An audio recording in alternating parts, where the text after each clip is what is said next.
Cyntoia Brown's story is one that has pierced pop culture, the national stage, and continues to have impacts right here in Tennessee. Brown released a book today called Free Cyntoia. But her story has already caught the eyes of state lawmakers. News Channel 5's Kyle Horan joins us now. And Kyle, one Memphis representative is trying to help people who defend themselves while being trafficked. Yeah, and what that law does is it gives a defense for people who are in court for those who are being trafficked and commit a crime while trying to protect themselves.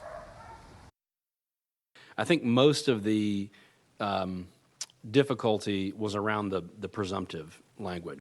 Usually when a bill is sent to summer study, it's because lawmakers believe it needs work. This bill was written for Cyntoia Brown, a person whose case gained attention from state lawmakers like Memphis Representative London Lamar and also celebrities. I looked at her case and I was seeing that there was gaps in the system about how you weren't able to use a self-defense clause in the process of being sex trafficked.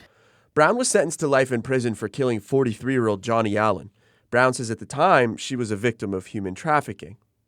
Representative Lamar wondered if Brown's sentence of life in prison would have been different if protections were given to people who are trafficked. She wrote a bill that says any minor who is the victim of sexual offense or engaged in prostitution can use force to avoid imminent death or bodily injury. But the wording of the bill raised some red flags. That seemed like a very blunt instrument, I think, to a lot of folks in the stakeholder community and law enforcement and others. And I think this committee agreed with that.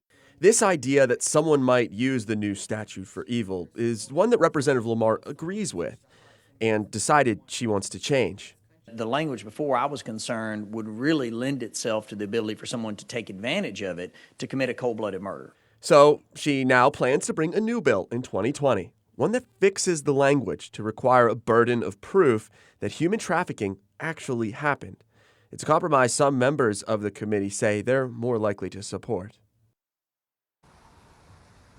A representative with the State Attorneys General's Conference says that they approve of the changes that Senator Lamar plans to make.